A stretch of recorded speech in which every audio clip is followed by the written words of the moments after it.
8 horas, 1 minuto em Campos, de volta com o Folha no Ar, ao vivo aqui pela Folha FM. Estamos ao vivo também no Face, no YouTube, no Instagram, em todas as plataformas aí de podcast daqui a pouco. E logo mais em reprise às 17 horas na Plena TV. 8:02, oferecimento de Proteus, serviços de saúde e medicina ocupacional, qualidade certificada ISO 9001/2015, Unimed Campos, cuidar de você. Esse é o plano. Laboratórios Plínio Bacelar e Plínio Bacelar Vacina, uma clínica moderna e especializada em vacinação, com o apoio de Green Energia Solar, anunciando que faltam 11 dias para as eleições e no domingo nós estaremos com a programação especial aqui na Folha FM, já a partir de 7 horas da manhã, com flashes, com boletins, e a partir das 4h59, 16h59, aí a gente mobiliza toda a nossa equipe para acompanhar a apuração aí e, como sempre, né, tá no gene do Grupo Folha anunciar em primeira mão os vencedores, e tomara que não tenha aquele apagão da eleição passada aí que nós ficamos quantas horas esperando, né, depois de umas 4 horas esperando ou mais, né? A contabilização, porque não tava, os dados não estavam chegando no TSE de alguns. Teve um ataque também, né? Teve ataque, foi tenso. Mas parece que esse ano está mais, está mais avançado ainda. E é sobre isso que nós estamos falando, e o intuito do programa é levar até você análises de pessoas que formam opinião e que conhecem o assunto e que estudam do assunto, para que você também forme a sua opinião diante de tudo que está aí, diante de números, tanta informação, grupo de WhatsApp que aí desanda a coisa toda. E a gente está conversando hoje no programa com o Roberto Dutra, sociólogo e professor da UF. Grupo de WhatsApp desanda quando é mal intencionado, só explicar direitinho. Aloysio, por favor, abre esse bloco aí, por gentileza. O grupo de WhatsApp desanda quando se permite fake news, né? Moderação. A moderação do grupo aqui do programa. Rapaz, é fogo. Você vê, às vezes, amigos assim, de infância que você não vê, pessoas inteligentes que você não vê explicação, parece que o cara foi abduzido. Infelizmente enfim. No grupo desse programa do Blog Opiniões, fake news não são admitidas, quem postar pode ser meu melhor amigo de infância que está fora do grupo. Entendeu? Tem que ter tolerância zero a fake news. Né? Tolerância zero. Mas, Roberto, vamos lá, vamos fazer a gente já roçou em preâmbulo no bloco anterior, abrir esse daqui, vai falar de eleição de deputado, senador, governador, mas a que é preâmbulo para 2024 é a eleição de deputado estadual, não no geral, em Campos, entre Rodrigo Bacelar e Bruno Dauaire. Rodrigo Bacelar, quer dizer, que ele é em si o nome, né, forte do grupo, e Bruno Dauaire, por ser já terceiro mandato que ele vai buscar na LERJ, com apoio muito forte do Vladimir. É uma parceria que já não é nem da eleição passada, da eleição retrasada, né? Que foi o primeiro, é bom se registrar, em 2014, foi o primeiro independência ou morte de Vladimir em relação a Garotinho. Sim. Porque o candidato, Vladimir queria que fosse ele, e Garotinho queria botar Pudim. Houve uma briga entre os dois, aí ele falou, mesmo? Então você pode me dar a vaga, mas eu vou eleger Bruno. E elegeu de fato, e Pudim não se elegeu. Né? Foi a primeira vez que o filho, aquele mito grego, né, lá do Édipo Rei, ele sobrepõe ao pai. Mas essa eleição em Campos, entre Rodrigo e Bruno, você acha que ela é um cartão de visitas do que vai ser 2024? Sim ou não? Por quê? Eu acho que sim, né? Eu acho que sim. É um cartão de visitas, né? É uma disputa, evidentemente, para a LERJ, mas ela é, na prática, também uma disputa local, um jogo, uma medição de forças, né? E ela, como toda disputa política, ela sinaliza perspectivas de poder, né? A política é um fluxo contínuo de disputa de de poder baseado não só no poder que um determinado grupo ou partido tem num determinado instante, mas também a perspectiva de poder que uma eventual derrota ou vitória num determinado instante acena para o futuro. Então, nenhum dos dois quer perder, né, querem reeleger os seus respectivos candidatos a deputado e estadual. E eu acho, inclusive, que essa é a tendência de que das urnas saia um quadro equilibrado entre os dois grupos, né, na sua busca de ocupação de espaço na leste, tal como antes das eleições. Eu acredito que os dois atores, né, tanto o grupo do Vladimir quanto o grupo dos Bacelar, apostam muito, investem muito nessa disputa entre Bruno e Rodrigo, né, porque a eventual eleição de um e derrota de outro é uma sinalização importante, né? Nenhum dos dois quer perder essa vaga na Alerj, justamente pela perspectiva de poder, né, que ela representa para a disputa municipal, né? Mas agora não seria, não seria a eleição em si. Eu acho que ninguém... É bom que se frisar, a gente está numa rádio, a gente não tem pesquisa nenhuma para falar. A gente até tem, mas a pesquisa não é registrada. Então não posso usar isso como né, porque logicamente tem que ter o registro do TSE. Se não é registrada, a gente não pode comentar. Mas com base em quem acompanha a eleição há muito tempo, né, experiência empírica cobrindo a eleição,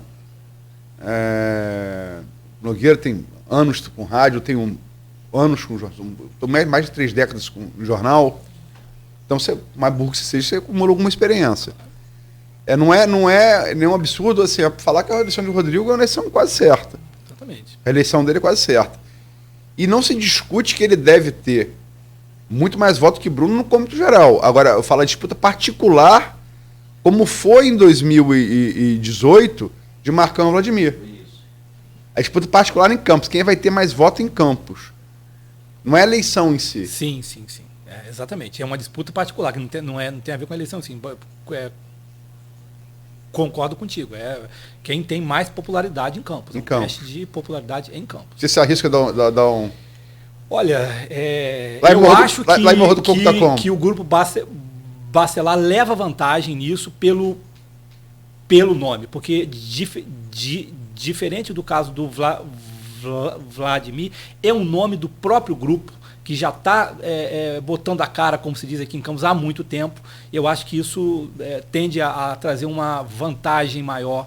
Eu acho que o Rodrigo leva vantagem em Campos. Mas é uma aposta, não tenho... com base na experiência também pouca que eu tenho. Não tenho... Morro do Coco está como? Eu acho que Morro do Coco, o Rodrigo leva vantagem. O meu olhar na rua, o meu olhar o candidato a prefeito dele foi de lá, né? Bruno Viana. Bruno Viana não, perdão, Bruno Calil. Bruno Calil. Desculpa. Naturalmente dá uma força, né? Dá uma força grande. É um grupo que tem uma capilaridade municipal muito grande já. Um grupo de oposição. Agora, os dois foram secretários estaduais. Claro que cada um numa pasta diferente e a desenvoltura de cada um também foi diferente. As duas pastas, toda pasta é importante, claro, no seu segmento, mas a pasta de governo é que comanda tudo, né? Cara, poder de indicação política, poder de construção de relações, né? Que é como se fosse a Casa Civil, né? Eu acho que se for analisar, assim, eu votei em Bruno da hora na última eleição, mas se for analisar pela atuação no governo estadual, sendo o mais isento possível, não é possível um juízo que não seja favorável ao Rodrigo. Né? As pastas, como o Roberto falou, são diferentes. A Segovia, em qualquer governo, é uma pasta muito robusta, muito mais que direitos humanos, que foi o que Bruno ocupou. E a atuação de Rodrigo, isso sendo mais parcial possível, foi muito mais marcante do que de Bruno. Exatamente. Isso é fato. Bruninho teve uma participação muito importante, e aí a gente que está falando aqui de fatos que aconteceram, e aí não é questão de definição de voto, não é nada disso. Foi na reabertura do restaurante popular que marcou já o governo Vladimir. Sim. né? Mas a presença do governador Cláudio Castro, né, no interior e em Campos, ela está carimbada com o nome de Rodrigo, né? Então essa associação, ela me parece já muito difundida no povo, né? Olhando numa perspectiva de impressão das ruas assim, né? Então eu acho que isso dá uma vantagem também ao Rodrigo. Vamos subir de casa, vamos sair do plano estadual para o plano federal. Perdão. Deputado federal, candidatos da região. Me diz antes, quantos nomes você projeta que Campos eleja para Campos ou região? Eleja para a Alerj? A gente tem candidatos de outros municípios também, de São Francisco, Federico Barbosa Lema, São da Barra, tem Carla Machado, tem o Márcio Nogueira, que foi segundo colocado a prefeito.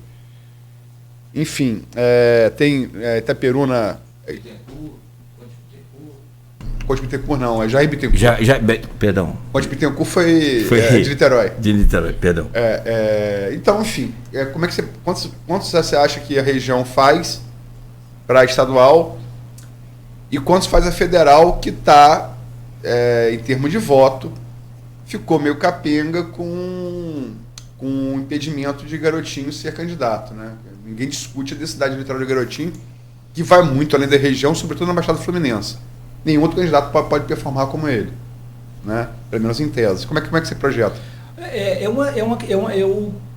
confesso que eu tenho dificuldade em projetar isso. Eu acho que é uma pergunta realmente difícil para que eu consiga responder aqui. Quantos deputados federais Campos tem hoje? Se você contar Clarissa e Vladimir, que saiu, 2.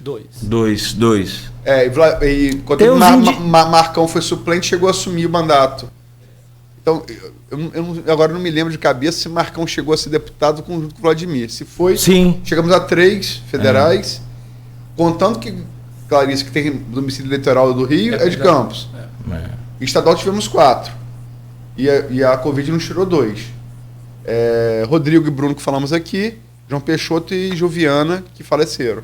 Bem, eu vou chutar aqui, não tenho pretensão nenhuma de prever, né? Eu acho que a gente, a tendência é que Campos mantenha ou talvez aumente, né, um pouco, porque nós temos alguns atores novos. Eu acho que dessa vez nós temos candidatos a estadual.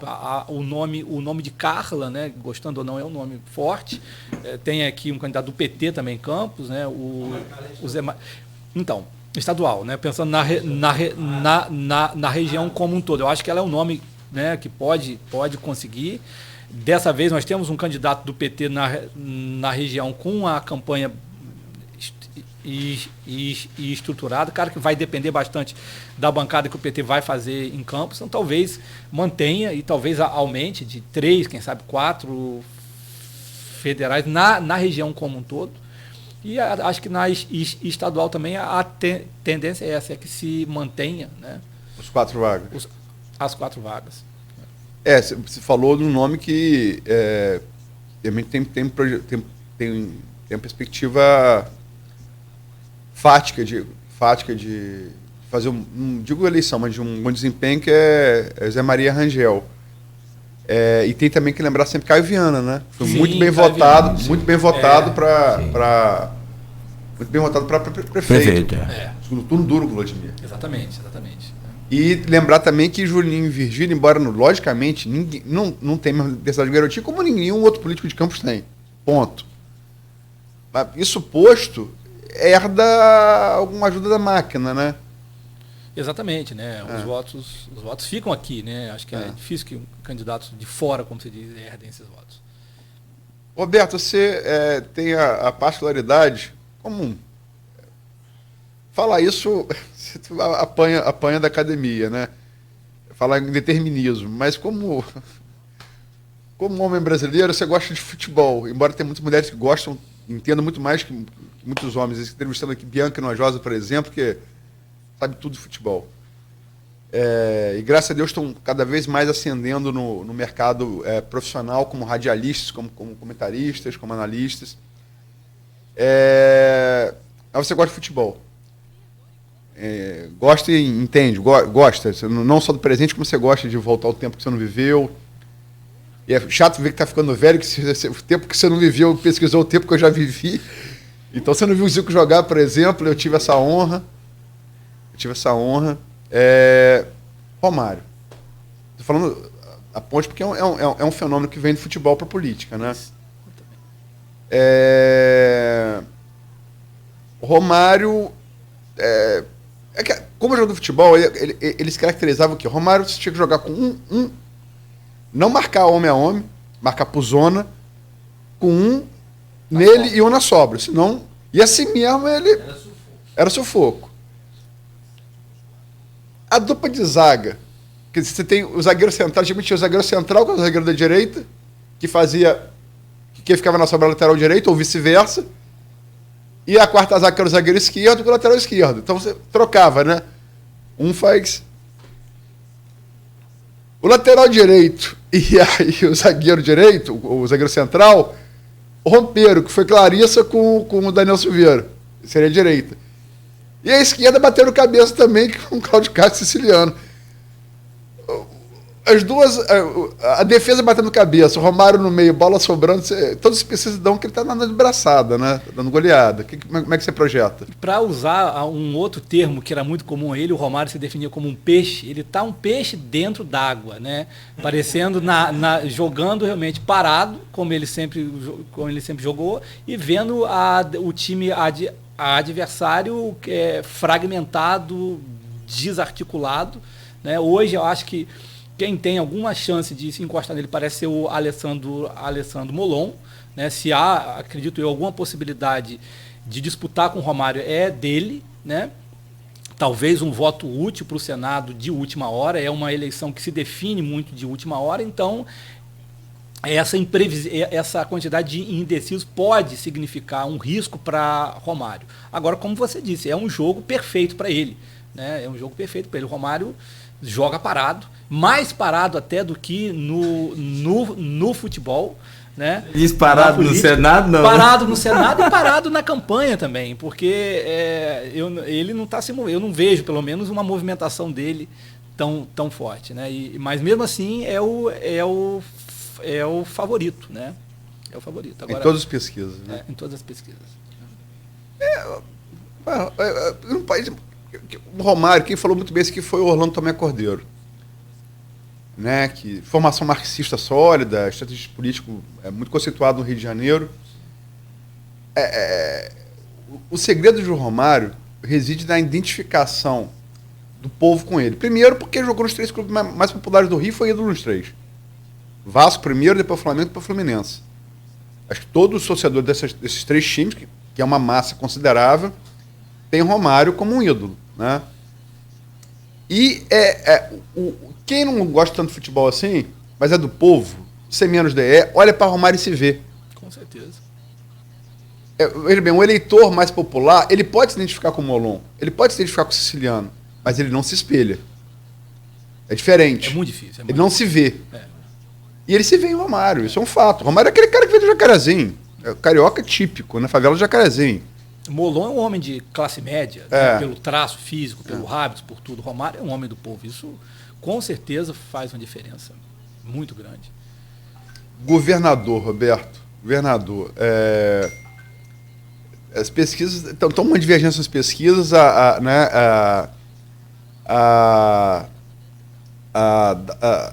A Datafolha deu Castro disparado. A Quest, semana passada, deu no empate técnico.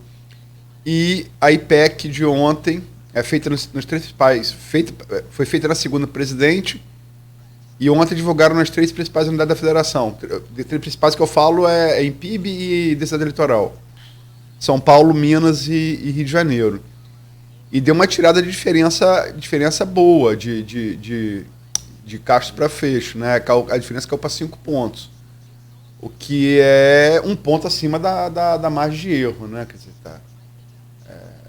pouca diferença. Como é que você está vendo essa disputa? Olha, eu estou vendo até uma disputa até mais acirrada, confesso, do que eu achava. Eu achava que Cláudio Castro fosse ter até menos dificuldades do que ele está tendo. Essas denúncias graves, né, de corrupção, não são apenas uma. Nessa reta final, eu acho que certamente está surtindo algum efeito. O Freixo tem errado pouco, né? O problema do Freixo não é o que ele tem feito, é o que ele é, né? Ele não tem penetração no interior, assim como o Molon, embora haja uma disputa clara interna entre os dois, eles têm um traço em comum de classe, embora o Freixo seja de São Gonçalo, ele parece que é do Leblon, né? E ele não tem penetração nenhuma no interior, né? Ao contrário do Cláudio Castro. Então, apesar dessas dificuldades na reta final, eu acho que o Cláudio Castro é franco favorito, né? Não para ganhar no primeiro turno, porque não tem essa possibilidade, mas para ganhar no segundo turno. Eu acho que só mesmo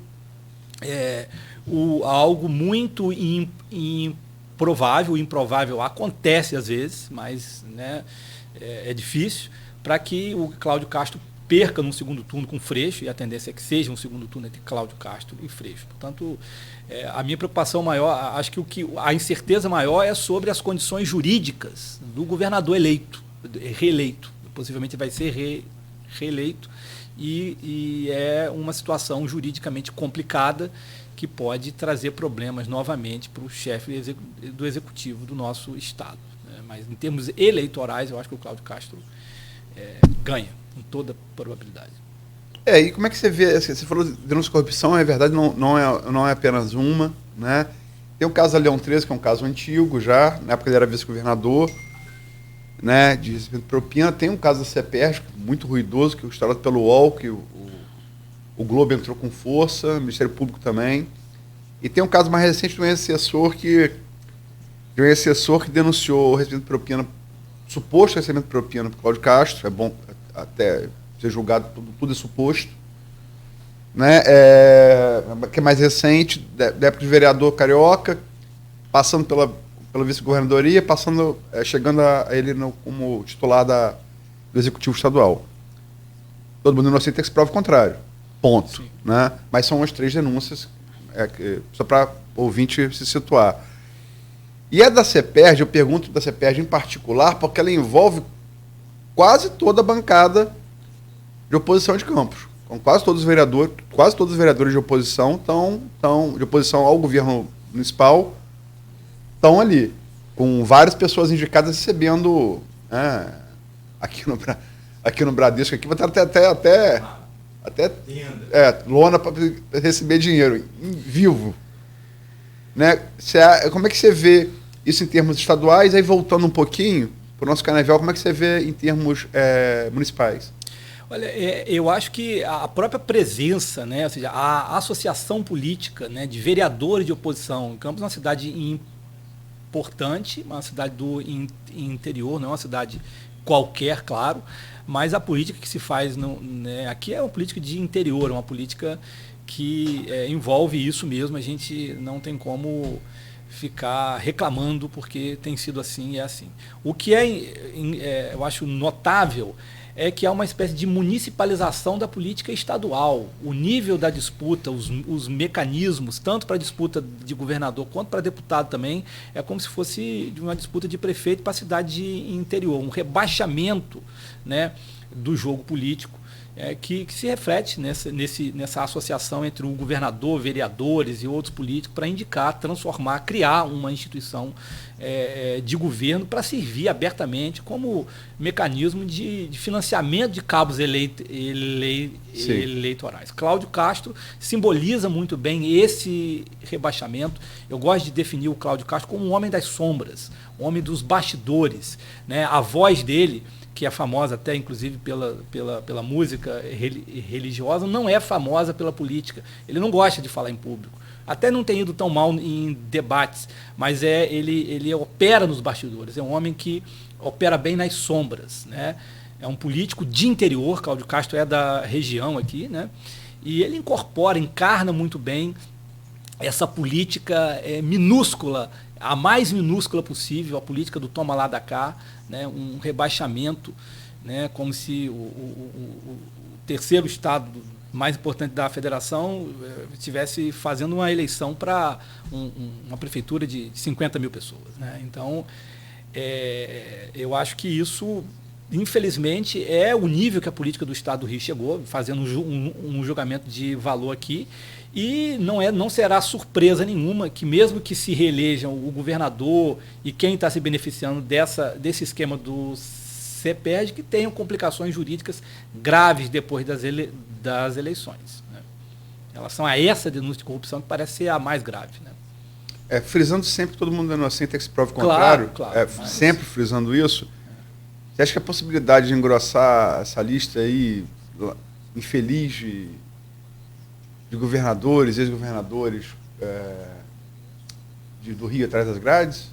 Eu acho, Luiz. Eu sou uma pessoa que sonha com uma eleição onde ninguém precise ficar chamando ninguém de ladrão, acusando sem provas. Uma política baseada nisso é triste. Mas no caso do governador e no caso do Rio como um todo, não é uma acusação assim sem fundamento, não. A gente já conhece a história, como dizia Brizola. Tem cara de jacaré, rabo de jacaré, barriga de jacaré. A gente já viu o jacaré assim, é jacaré, né? Então, assim, a chance de ter um governador preso, impedido de novo, é muito grande, infelizmente. Nosso Estado. Posso colocar um recorte que eu vi aqui, só para te provocar aí uma análise mais profunda, talvez, já em segundo turno. Eu estou vendo aqui a pesquisa, os números falam de votos válidos primeiro turno, que aí exclui nulos, brancos, né, aquela coisa, indecisos. Castro chega a 46, raspa lá no primeiro turno. É aquilo que a gente falou aqui desde o começo, a Luísa falou bem, a eleição para deputado estadual, federal no Rio e governador, a coisa está muito aberta ainda. Não tem a polarização e a cristalização que tem para federal. Polarização tem, não tem a cristalização. Não tem a cristalização, perdão. No segundo turno, Castro não corre mais risco de perder, por exemplo, porque eu percebo aqui que o Freixo talvez, e aí eu não sei se vai depender dessa questão de simpatia de partido, você tem mais partidos da esquerda do que da direita, e o Cláudio é da direita. Sim. E ele inclusive tem muito... Não sei se vocês, claro, que perceberam, não tem usado o nome de Bolsonaro, não tem aliás, ninguém tá surfando na onda de Bolsonaro esse ano, né? Não tem onda de Bolsonaro. Vamos falar isso no próximo bloco. Né? A gente vai falar isso depois. Tem a Marola Lula, onda não tem nenhuma. Não tem nenhuma. Então, essa coisa, porque os pequenininhos a gente quase que nunca percebe. Você vai assim, no recorte grande, mas você tem aqui, ó, rapidamente, deixa eu tentar pegar aqui os números, deixa eu ver se tem. Cláudio Castro, 37%, perdão, manteve a de 6 de setembro. Freixo, 27, subiu 5 pontos. O Rodrigo Neves, 6, que é do PDT. Ciro Garcia tem 3%, que é do PSTU. Juliette Pantoja, do UP, tem 2%. Wilson Witzel tá aí, ó, com PMB, tem 2%. Paulo Ganime do Novo tem 2%. Eduardo Serra do PCB, 1%. E o Luiz Eugênio não votou. Esses 1%, 2%, que são aqui, como eu apresentei, na maioria para a esquerda, você acha que não fecha automaticamente com Freixo, não? Segundo turno? Automaticamente não, né? Porque não são votos. O voto de Rodrigo Neves, por exemplo, não é um voto necessariamente de esquerda, né? É muito comum o perfil de Rodrigo Neves, inclusive, se distancia um pouco disso. Eleitores bolsonaristas, né, de Niterói gostam e aprovam a administração, por exemplo, de Rodrigo Neves. Então, automaticamente não. Mas é claro que, como as pesquisas mostram, o Freixo cresce mais no segundo turno do que o Cláudio Castro, né? Ele se aproxima, né? É possível. A única possibilidade do Freixo é justamente haver um movimento de um voto, né, em torno dele com esse perfil de esquerda, talvez uma eventual vitória de Lula no primeiro turno ou uma vantagem de Lula no segundo turno grande possa alavancar a candidatura de Freixo. Eu acho que essa é a possibilidade de Freixo tem, né? A gente não pode dizer que a eleição está definida. Eu acho. Então o recorte não está aqui no estado, o recorte está na nacional. Eu acho que a questão nacional, em termos de política, é o que mais pode, de repente, favorecer Freixo. Eu acho que uma vitória grande de Lula no primeiro turno, ou uma vitória, né, grande no segundo, pode trazer o Freixo, mas mesmo assim eu acho que a tendência é que Cláudio Castro ganhe. Eu acho que não há um automatismo nessas transferências de voto. O voto de Rodrigo Neves não é um voto necessariamente alinhado com o Freixo. Né? Só para fechar, Roberto está certo, é parcimonioso nas projeções dele, mas eu vou pegar carona numa dele, que ele arriscou aqui, e vou fazer uma afirmação. A única chance que Freixo tem de ganhar essa eleição é Lula ganhar o primeiro turno e concentrar esforço aqui no Rio de Janeiro, assim como em São Paulo.